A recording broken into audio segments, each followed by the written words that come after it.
Vladimir Putin could use nuclear weapons to end the war in Ukraine. The U.S. intelligence community believes that Russian President Vladimir Putin could use nuclear weapons to end the war in Ukraine.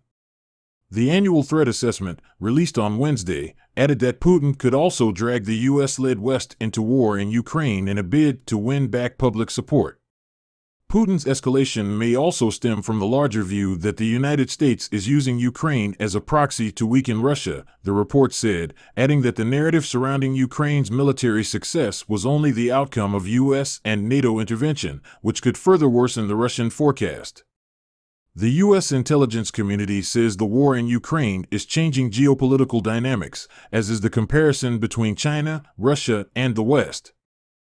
He also added that how the conflict and its geopolitical fallout would unfold remains highly uncertain. He says the escalation of the conflict into a military confrontation between Russia and the West poses risks the world has not seen in decades. Russia launched a large-scale missile attack on several Ukrainian cities on Thursday, mainly targeting energy infrastructure.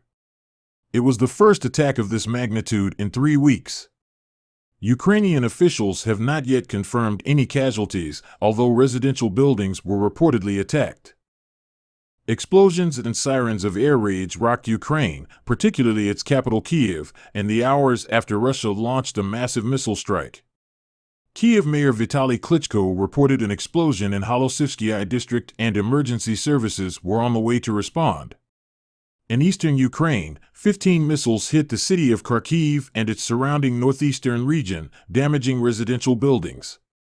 More information on the extent of damage and casualties in Ukraine's second-largest city will be released soon, according to Kharkiv Region Governor Oleg Senhubov.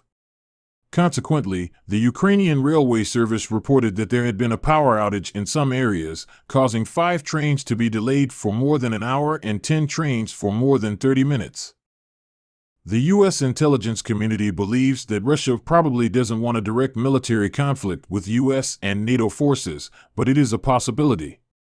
Its annual threat assessment, released on Wednesday, added that Russian President Vladimir Putin could lead a Western-led war in Ukraine to regain public support.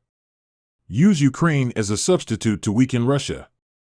The narrative surrounding Ukraine's military success is only the result of U.S. and NATO intervention, which could herald further Russian escalation. According to reports, the war in Ukraine is reshaping the geopolitical landscape, and the comparison between China and Russia and the West is also changing.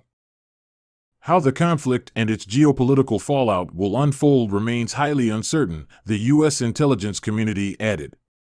He says the escalation of the conflict into a military confrontation between Russia and the West poses a risk the world has not seen in decades. Russian leaders have so far avoided actions that would spread the conflict in Ukraine beyond Ukraine's borders, but the risk of escalation remains high, the report said. Putin is expected to persist in using any means to advance his own agenda and obstruct the interests of the United States and its allies.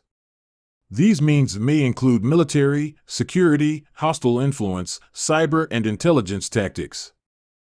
Russia's economic and energy clout could become less valuable over time, the report says.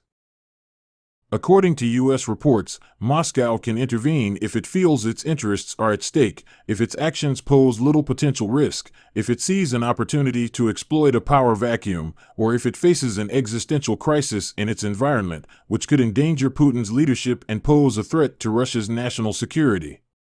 The report highlights the example of Russia's use of force in Ukraine to justify such behavior. The U.S. intelligence community reports that Russia is using food as a tool of aggression involving the blocking or control of Ukrainian ports, the dismantling of food infrastructure, the seizure of large tracts of agricultural land resulting in lower incomes, and the movement of workers.